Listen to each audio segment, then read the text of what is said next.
இல்ல வேளாண் துறை அமைச்சர் எப்படி வேளாண் பட்ஜெட் அறிக்கையை திருப்பதி கோயில்ல வச்சு சாமி கும்பிடலாம்? ஒரு அமைச்சர் பண்ற காரியமா இது? இதான் உங்களுடைய மதசார்பற்ற சமூக நீதியா? இது சட்ட புறம்பானது. இதை நான் வன்மையா கண்டிக்கிறேன். அப்படின்னு கொந்தளிச்சுட்டு வரக்கூடிய 2 சீட்டு அதிமேதாவிகளா, அப்போ திருப்பதி கோயில்ல வச்சு சாமி கும்பிடாம கருணாநிதி அவருடைய சமாதியில வச்சு சாமி கும்பிட்டா உங்களுக்கெல்லாம் திருப்தியா? இல்ல உங்கள பத்தி எங்களுக்கு தெரியாது நினைச்சிட்டு இருக்கீங்களா? நீங்க எவ்வளவு பெரிய திமுகவுடைய கொத்தடிமைகள்னு எங்களுக்கு தெரியும். வேற வழி இல்லாம முதலமைச்சர் விஜய் உங்களுடைய ஆதரவை கேட்டிருக்காரு. அந்த ஒரு மரியாதைக்காக தான் நாங்க பார்த்துட்டு இருக்கோம். ஸோ என்ன அப்படி கேட்டிங்கன்னா, இன்னைக்கு நிறைய விஷயங்கள் நம்ம பேச போறோம். ஃபர்ஸ்ட் வந்து பார்த்தீங்கன்னா, இப்போ ரீசெண்டா ஒரு சர்ச்சை.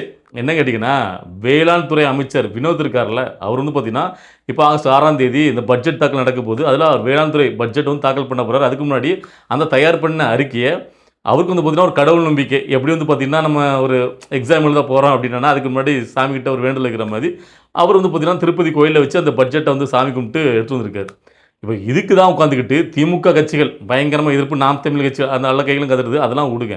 இப்போ தமிழ் கட்சிகளுக்கு ஆதரவு கொடுக்கக்கூடிய இந்த கம்யூனிஸ்ட் கட்சி, இந்திய கம்யூனிஸ்ட் கட்சி, மார்க்சிஸ்ட் கம்யூனிஸ்ட் இருக்குல்ல, இந்த 2 சீட்டுகள் நேத்தே இதை பற்றி சொல்லியிருப்பேன். ஆவுன்னா உட்காந்துக்கிட்டு நொட்டை சொல்லிக்கிட்டு, குறை சொல்லிக்கிட்டு, கண்டனம் தெரிவிச்சிட்டே இருக்காங்க அப்படின்ட்டு. ஸோ அதில் இப்பவும் வந்துக்கிட்டு இந்த விஷயத்துக்கு, அதாவது வீரபாண்டியன், சண்முகம் இவங்க எல்லாரும் வந்து பார்த்தீங்கன்னா ஒரே கண்டனம். அதை வந்து பார்த்தீங்கன்னா உண்மையாக நாங்கள் கண்டிக்கிறோம். அதாவது மதசார்பற்ற சமூக நீதி இதான் உங்களுடைய மதசார்பற்ற சமூக நீதியா? ஒரு அமைச்சர் இப்படிலாம் பண்ணலாமா? இது வந்து பார்த்தீங்கன்னா அரசின் சட்ட முறைக்கு எதிரானது. இப்படி பண்ணவே கூடாது அப்படின்னு ரொம்ப கடுமையாக வன்மத்தை பதிவு பண்ணியிருக்காங்க. எனக்கு இதை பார்த்த உடனே தான் ஒரே ஒரு கேள்வி மட்டும் நாக்க பிடுங்குற மாதிரி கேட்கணும்னு தோணுச்சு. இந்த மார்க்சிஸ்ட் கம்யூனிஸ்ட் கட்சியோட தலைவர் சண்முகத்துக்கும், இந்திய கம்யூனிஸ்ட் கட்சி தலைவர் வீரபாண்டியன் அவர்கள்ட்டையும், அதாவது திமுக ஆட்சி காலத்தில் எம்ஆர்கே பன்னீர்செல்வம் அப்படிங்கிறவர் பார்த்தீங்கன்னா வேளாண் துறை அமைச்சராக இருக்கும்போது வேளாண் பட்ஜெட் தாக்கல் வந்து பார்த்தீங்கன்னா இப்படி தான் எங்கே சாமி கிட்ட கொண்டு போகலை, கருணாநிதி சமாதி அவர் கொண்டு போய் அங்கே வச்சு பூஜை பண்ணிட்டு எடுத்து வந்தார். அப்போ இதே 2 பேரும் என்ன பண்ணிட்டு இருந்தீங்க? எங்கே முட்டு சந்தில் போயிருந்தீங்க? யாருக்கு முட்டு கொடுத்துருந்தீங்க? ஏன் அப்போ எதுக்கு கேள்வி கேட்கல? ஒரு கோவிலில் போயிட்டு நம்ம வந்து ஒரு நம்பிக்கை, கடவுளுங்கிறது மதசார்பற்ற சமூக நீதிங்கிறது எந்த கோவிலுக்குமே போகக்கூடாது அப்படின்னு கிடையாது. அதாவது எந்த ஒரு வழிபாட்டு தலத்துக்கும் போகக்கூடாதுங்கிற மதசார்பற்ற சமூக நீதி கிடையாது. எல்லா மதத்தையும் சமமாக பார்க்கணுங்கிறத மதசார்பற்ற சமூக நீதி. எந்த ஒரு மத பிரிவினையும் இல்லாமல் அதை எல்லாரையும் நம்ம ஒன்றா பார்க்கணும், யார் வேணாலும் எந்த மதத்தை வேணாலும் பின்பற்றலாம் அப்படிங்கிறதா உண்மையான மதசார்பற்ற சமூக நீதி. அந்த மதங்கிறத வச்சு எந்த ஒரு பிரிவினையும் இருக்கக்கூடாதுங்கிறது தான் நல்லா புரிஞ்சுக்கணும். யார் வேணாலும் எந்த மதத்தை வேணாலும் பின்பற்றலாம். இவங்க கேளுங்களேன், அதாவது வேளாண் துறை அமைச்சர் வந்து பார்த்தீங்கன்னா திருப்பதி கோயிலில் போய் அவர் வந்து பார்த்தீங்கன்னா அவருடைய நம்பிக்கை, அவர் முதலாக ஒரு பட்ஜெட் தாக்கல் பண்ண போகிறாரு, ஒரு நம்பிக்கை வந்து போய் சாமி கும்பிட்டு வந்துட்டாரு.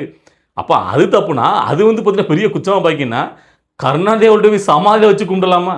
அது எவ்வளோக்குள்ள தற்கொலைத்தனமானது? அதை எதிர்த்து ஒரே ஒரு வார்த்தை அப்போ கேள்வி கேட்டீங்களா, விமர்சனம் பண்ணீங்களா? இது என்னையா இது, இப்படி தற்கொலைத்தனமாக பண்ணுறீங்களா அப்படின்னு சொல்லிட்டு அதெல்லாம் கேள்வி கேட்க துப்பு கிடையாது. இன்றைக்கி உங்களை வந்து ஒரு மரியாதை கொடுத்து எவ்வளோக்குள்ள ஒரு அழகாக பார்க்குறாரு முதலமைச்சர் விஜய் அவர்கள். ஆனால் அவருடைய ஆட்சியில் தான் உட்காந்துட்டு நொட்டையோ நொட்டை. எனக்கு தெரிஞ்சு இந்த 2 சீட்டுகள் தொல்லை எப்படி தான் முடியுமோ எனக்கும் தெரியல. நானும் வெயிட் பண்ணிகிட்டே இருக்கேன். இதுக்கு ஒரு முடிவே இல்லையா குருநாதா அப்படிங்கிற மாதிரி தான் போயிட்டு இருக்கு. அதுக்கு ஒரு முடிவு வரணும் விரைவில். அதுதான் நான் வேண்டிகிட்டு இருக்கேன். நண்பர்கள் நீங்களும் வேண்டுங்க. சரி, ஓகே. இன்றைக்கி நம்ம முக்கியமாக பேச போகிற டாபிக் என்னன்னு கேட்டிங்கன்னா, அதாவது நம்ம தமிழை வச்சுக்கிறது இருக்கக்கூடிய சட்டத்துறை அமைச்சர் நிர்மல்குமார் சும்மா சுற்றி திமுக எல்லா கட்சிகளும் ஒத்த மனுஷன் நின்றுக்கிட்டு சும்மா பந்து ஆடுறாருங்க. அது ரொம்ப பிடிச்சிருக்குங்க எனக்கு. அவர் ரீசெண்டாக பேசினா அவருடைய ப்ரெஸ் மீட்டில் வச்சு நறுக்குன்னு எல்லாருக்கும் மண்டையில் கொட்டாத குறையாக தான் அடித்து அனுப்பி விட்ருக்காரு. அதை பற்றி நிறைய விஷயங்கள் பேச போகிறோம். என்ன கேட்டிங்கன்னா, இப்போ மிகப்பெரிய ஒரு இஷ்யூவாக இந்த காவிரி பிரச்சனையை வச்சு தமிழை வச்சு கிளத்தினுடைய தலைவர் முதல்வர் விஜய் அவர்களை பார்த்தீங்கன்னா தமிழ்நாட்டில் உள்ள எல்லா கட்சிகளும் அவருக்கு ஒன்றும் தெரியாது, அவர் அமைதியாக மௌனம் கேட்காரு, அவருக்கு ஒன்றுமே தெரில அப்படி இப்படின்னு இதை வச்சுக்கிட்டு ஒரு அரசியல் லாவியை பண்ணிகிட்டு இருக்காங்கல்ல. அதில் முக்கியமாக அவங்க கூடிய பாயிண்ட் என்னன்னு கேட்டிங்கன்னா, ஏன் வந்துட்டு ஒரு அனைத்து கட்சி கூட்டத்தை கூட்ட மாட்டேக்காரு காவிரி இந்த நீர் தொடர்பாக? அவங்க வந்து கர்நாடகாவில் வந்து பார்த்தீங்கன்னா அவர் டி.கே. சிவகுமார் பார்த்தீங்கன்னா அனைத்து கட்சியும் கூட்ட போகிறாரு அப்படின்னு சொல்லிட்டாரு. அவங்க பண்ணுறாங்கல்ல, இவர் மட்டும் ஏன் அனைத்து கட்சி கூட்டத்தை கூட்ட மாட்டேக்காரு, அதுக்கு தயங்குறார் அப்படின்னு சொல்லிட்டு திமுக கட்சி மு.க. ஸ்டாலின் அவர்கள் ஆரம்பிச்சு விட்டதை இப்போ எல்லா கட்சிகளும் ஒன்று ஒன்றா சொல்லிக்கிட்டு விடுதலை சிறுத்தைகள் கட்சியோட தலைவர் திருமாவளவன் வரைக்கும் அதை முன்மொழிஞ்சிட்டு இருக்காரு. ஸோ அதுக்கு தான் ஒரு சரியான ஒரு பதிலடி கொடுத்தாரு பாருங்க நம்முடைய சட்டத்துறை அமைச்சர் நிர்மல்குமார். அதாவது நல்லா ஒன்று கேட்டுடுங்க, கர்நாடகாவில் அனைத்து கட்சி கூட்டத்தை கூட்டுறாங்கன்னா அவங்களுக்கு எல்லாருக்கும் ஒரே நிலைப்பாடு, தண்ணியை நம்ம தமிழ்நாட்டு கொடுக்கக்கூடாது. அதில் எல்லோரும் ஒரே நிலைப்பாட்டில் இருக்காங்க. அதனால் அவர் வந்து அனைத்து கட்சி கூட்டத்தை கூட்டுறாரு. ஆனால் தமிழ்நாட்டில் இருக்கக்கூடிய கட்சிகள் எல்லோரும் ஒரே நிலைப்பாட்டில் இருக்கீங்க. எல்லாரும் தண்ணியை எப்படியாவது முதலமைச்சர் விஜய் அவர் கொண்டு வந்துடக்கூடாது, அவருக்கு ஒரு நல்ல பேர் கிடச்சிடக்கூடாது அப்படின்னு நிலைப்பாட்டாக தான் உறுதியாக இருக்கீங்க. இல்லைனா நீங்கள் நல்லா நினச்சி பாருங்கள், தீர்மானம் சட்டசபையில் நம்ம மேகதாது அணைக்கிறதுனால தீர்மானம் நிறைவேற்றுறோம். அப்போ அங்கே இருக்கக்கூடிய எடப்பாடி பழனிசாமி அவர்கள் எல்லாம் தெரிஞ்சு அமைதியாக தான் உட்காந்துட்டு இருந்தார். அதுக்கப்புறம் தீர்மானம் நிறைவேற்றதுக்கப்புறம் 2 நாள் கழிச்சு வந்து பார்த்தீங்கன்னா அந்த தீர்மானத்தில் எங்கிட்ட கேட்காம அவர் இடையில சேர்த்துட்டாங்க, அது சேர்த்துட்டாங்கன்னு சொல்லிட்டு ஒரு பிரச்சனை பண்ணி உயர்நீதிமன்றத்துக்கு ஒரு மனு தாக்கல் பண்ணுறாரு. இப்போ இந்த மேகதாது அணை வந்து பிரச்சனை, இப்போ காவிரி நீர் வராமல் இருக்குது, தண்ணி திறந்து விடாமல் இருக்குங்கன்னு தமிழை வச்சுக்கலாம் சார்பாக பார்த்தீங்கன்னா நம்ம சட்டப்படியாக நடவடிக்கை எடுக்க முடியும். ஸோ அதனால் முதலமைச்சர் விஜயவேல் பார்த்தீங்கன்னா உச்சநீதிமன்றத்தில் அவர் மனு தாக்கல் பண்ணும்போது திமுக அவசர மனுவா தண்ணி கபினி அணையில் திறந்து விட்டாச்சு, இருந்தாலும் இப்போது கூட அதாவது நாங்கள் அதை வந்து வலியுறுத்தி தான் தண்ணி கொண்டு வந்தோம் அப்படிங்கிற ஒரு பேருக்காகவே இப்போ போய்கிட்டு திமுக சார்பில் ஒரு உச்சநீதிமன்றத்தில் ஒரு மனு தாக்கல் பண்ணுறாங்க, காவிரி நீரை திறந்து விடணும், அப்படி பண்ணணும் இப்படி பண்ணணும் அப்படின்ட்டு.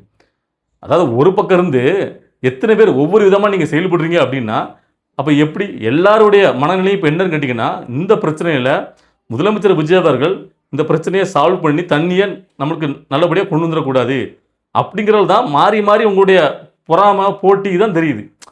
யாருக்கும் பார்த்தீங்கன்னா உண்மையிலே இந்த மக்களுக்கு தண்ணி கிடைக்கணும் அப்படிங்கிற நிலைப்பாடு கிடையாது. இது வந்து பார்த்தீங்கன்னா திமுக ரொம்ப காலமாக பண்ணிட்டு இருக்கு. இப்படி தான் திமுக எதிர்க்கட்சியாக இருக்கும்போது இதே ஜெயலலிதா ஆட்சி காலத்தில் இதே தான் பண்ணாங்க, கலைஞர் ஆட்சி காலத்தில் ஒரு பிரச்சனையாக கொடுப்பாங்க. அதே மாதிரி தான் திமுக வந்து பார்த்தீங்கன்னா இப்போ டிகே சிவகுமாரோட சேர்ந்துக்கிட்டு தண்ணியை இங்கே தமிழ்நாட்டு மக்கள் கொண்டு வராமல் இருக்கிறதுக்கு என்ன உண்டோ எல்லா வேலையும் பண்ணிட்டு இருக்கு அப்படிங்கிறத போட்டு உடச்சிட்டாரு நம்முடைய அமைச்சர்.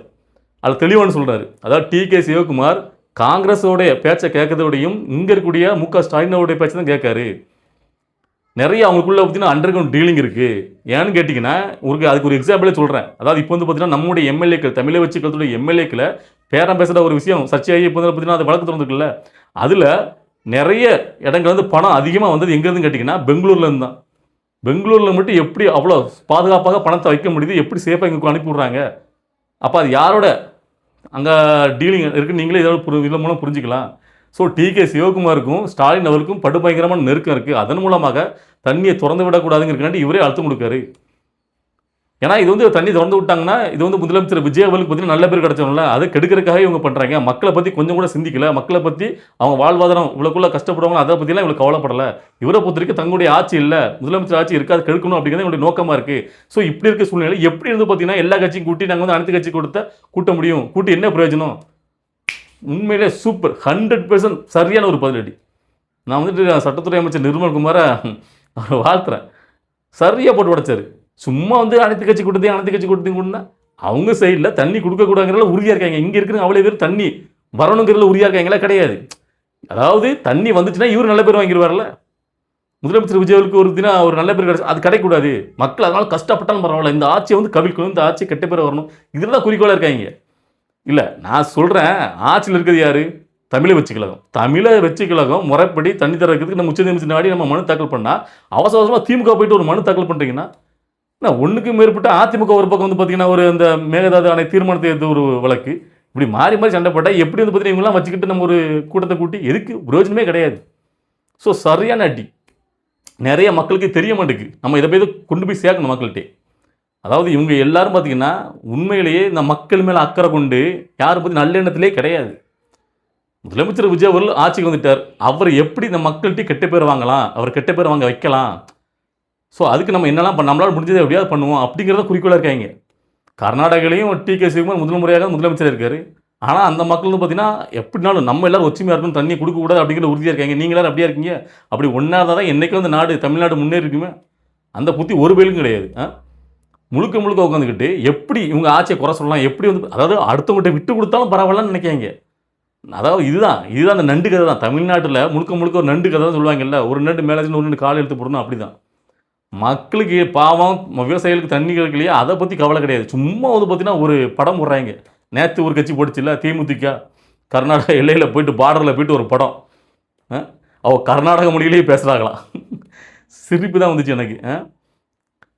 அதாவது உண்மையான தமிழான இருந்தால் தமிழில் பேசுவாங்க. கர்நாடகா எதிர்த்து நம்ம வந்து பார்த்தீங்கன்னா போராட்டம் நடத்துகிறான்னா கர்நாடகா முதலமைச்சர் டிகே சிவகுமார் தான் அதிகமாக நம்ம தாக்கணும். அங்கே போய்கிட்டு அங்கேயும் பார்த்தீங்கன்னா நம்முடைய முதலமைச்சர் விஜய் நக்கல் நையாண்டி பண்ணுறதையே ஒன்று குறிக்கோளாக வச்சுருக்காங்க. அதில் பிரேமலதா விஜயகாந்த் அவர் சொன்னது நீங்கள் பார்த்தீங்கல்ல, அதாவது சிஎம் அங்கிள் அரிசி விலை ஏறி போச்சு, டெல்டா காஞ்சி போச்சு, அப்படி நக்கல் பண்ணுறாங்களாம். அவங்களுடைய தம்பி சுதீஷ் இருக்காங்கல்ல, அவங்க வந்துட்டு சிஎம் சார் நீங்கள் வந்துட்டு கர்நாடகாவில் போயிட்டு தண்ணியை வாங்கிட்டு இப்படி பண்ணுங்க சார். அவருடைய மருமகன் அதாவது கேப்டன் மகன், நான் அடித்தா தாங்க மாட்டேன், 4 மாதம் தூங்க மாட்டேன், அண்ணே பாட்டு பாடுங்களேண்ணே, கர்நாடகாவில் போய் பாடுங்கண்ணே. ஏன்டா லூசு பயல, படத்தில் பாட்டு போனா கர்நாடகாவில் போய் நான் அதே பண்ணிட்டு இருப்பாங்க. நான் கேட்குறேன், ஏன்டா கர்நாடகாவில் போய் தண்ணீர் வாங்கினா இப்போ போய் என்ன கர்நாடகா முதலமைச்சர் போய் பாக்ஸிங்காக போடணும் இல்லை? நான் கேட்குறேன், ஏன்டா லூசு மாதிரி சம்மந்தம்லாம் பேசுகிறான். அந்த சிரிப்பு தான் வருது. அதாவது முழுக்க முழுக்க எல்லாரும், அதாவது இங்கே உள்ள அரசியல் கட்சிகள் எல்லாமே தமிழ்நாட்டு மக்களுக்கு உண்மையிலே தண்ணி வேணுங்கிறதுல யாருக்கும் இந்த எந்த ஒரு நல்ல எண்ணமும் கிடையாது, அக்கறையும் கிடையாது. இதை வச்சுக்கிட்டு விஜயவர்களுக்கு எதிராக ஒரு அரசியல் பண்ணணும், ஒரு மட்டமான கீழ்த்தரமான அரசியல் பண்ணணும். அதைத்தான் எல்லாம் பண்ணிகிட்டு இருக்கு. இல்லை நான் தெரியாமல் கேட்குறேன், உங்களுடைய அரசியலில் என்ன ஒரு அரசியல், கேணத்தனமான அரசியல் நான் கேட்குறேன். அங்கே கர்நாடகாவில் இருந்து எதுக்குறது, முதலமைச்சர் விஜயோடைய பேனரை கிழிக்கிறது, எல்லாத்தையும் பண்ணுறது பாஜக. மேலே இருக்கிறது பாஜகவோட ஆட்சி. ஏன் நீங்கள் உங்கள் பாஜக தலைமையை சொல்லிட்டு தண்ணியை திறந்து விடணும் உங்களால் முடியாதா? அதை கூட பண்ண முடியாது. உங்களுடைய மத்திய அரசாங்கம் ஆளக்கூடிய பாஜகட்ட சொல்லி ஒரு மாநில அரசை வற்புறுத்தி இல்லை மிரட்டி பணியை வச்சு தமிழ்நாட்டுக்கு உண்டான உரிமையை வாங்கி தரணும் அப்படின்னு சொல்லி உச்சநீதிமன்றம் காவிரி மேலாண்மையை தண்ணியை திறந்து விட சொல்லிட்டு அதே மீறி நீங்கள் தண்ணியை கொடுக்க மாட்டீங்க அப்படின்னு சொல்கிறதுக்கு துப்பு இல்லை இந்த பாஜக கட்சிக்கு. நீங்கள் உட்காந்துக்கிட்டு பார்த்தீங்கன்னா அப்படியே மலிப்பிட்டுறீங்களோ இல்லை கேட்குறேன். இதே நிலைப்பாடு தான் காங்கிரஸுக்கும். கர்நாடகாவில் ஆடுறது காங்கிரஸ் ஆட்சி தானே, அங்கே முதலமைச்சர் யார் கட்சி? காங்கிரஸ் கட்சி தானே. அப்போ இங்குள்ள காங்கிரஸ் என்ன பண்ணிட்டு இருக்கீங்க? அப்போது இதில் என்ன தெரியுதுன்னு கேட்டிங்கன்னா, இந்த காவிரி நீர் பிரச்சனைங்கிறது இதுதான் அவங்களுக்கு கிடச்சி போனால் ஒரு அரிய ஒரு வாய்ப்பு, ஒரு ஆயுதமாக பார்க்குறாங்க. இதை வச்சுக்கிட்டு ஒரு அரசியல் ஆற்றுன்னு காலங்காலமாக ஒரு அரசியல். நான் கேட்குறேன், பாஜகவும் சரி காங்கிரஸும் சரி, நீங்கள்லாம் இந்த காவிரி நீர் பிரச்சனையில் பேசுகிறதுக்கு தகுதியே கிடையாது. எந்த காலத்துலேயும் நீங்கள் இந்த பிரச்சனை தீர்க்க போகிறதே கிடையாது. இந்த 2 மாநில அரசுகளும் அடிச்சுட்டு சாகணும். இதை வச்சுட்டு உங்களுக்கு, அதாவது இதை வச்சு யார் அங்கே ஆட்சியை பிடிக்கிறது கர்நாடகாவில் அப்படிங்கிற ஒரு கீழ்த்தரமான அரசியலுக்காண்டி இந்த 2 மக்களையும் எதிரெதியாக நிப்பாட்டி விட்டு சண்டையை மூட்டை வச்சு அதை வேடிக்கை பார்த்து குளிர்காயுது. ஸோ இந்த லட்சணத்தில் அனைத்து கட்சி கூட்டத்தை கூட்டணுமா தமிழ்நாட்டில்? இதை கூட்டி என்னத்துக்குன்னு கேட்குறேன். வேஸ்ட்டு. இவங்கெல்லாம் வச்சு என்ன பண்ணுறது? ஒன்றும் பண்ண முடியாது. அதுக்கு தான் முதலமைச்சர் சொல்லி அந்த அனைத்து கட்சி கூட்டமே வேண்டாம், என்ன மாணவ கூட்டணும் அப்படின்னு தான் கூட்டம் வச்சிருக்கு. புரியுதா? இப்போ எல்லாருக்கும் இதை போய் கடத்துங்க. ஏன் வந்துட்டு முதலமைச்சர் விஜயவில் அனைத்து கட்சி கூட்டத்தையும் கூட்டலை? அவங்க கர்நாடகா அனைத்து கட்சி கூட்டத்தையும் கூட்டுது அப்படின்னா அவங்க ஒரே நிலைப்பாட்டில் இருக்காங்க. அவங்க மாநிலத்துக்காக பார்த்தீங்கன்னா உறுதியாக நிற்காங்க. இங்கே அப்படி யாரும் நிற்கலை. இங்கே எல்லாரும் வந்து பார்த்தீங்கன்னா முதலமைச்சர் விஜயவில் எதிர்க்கணும், அதுக்கு ஒரு அணியில் திரண்ட சொல்லுங்கள், எல்லோரும் ஒன்றா திரண்டு நிற்பாங்க. ஸோ அதனால் உண்மை என்னென்னு புரிஞ்சுக்கிடுங்க மக்களே. அதுக்காக தான் பார்த்தீங்கன்னா இந்த வீடியோவை நான் போடணும்னு நினச்சேன். ஸோ இதை வந்து பார்த்துக்கிற நண்பர்கள் தோழர்கள் இந்த வீடியோவை முடிஞ்ச அளவுக்கு ஷேர் பண்ணுங்கள், எல்லாருக்கும் போய் சேரட்டும்.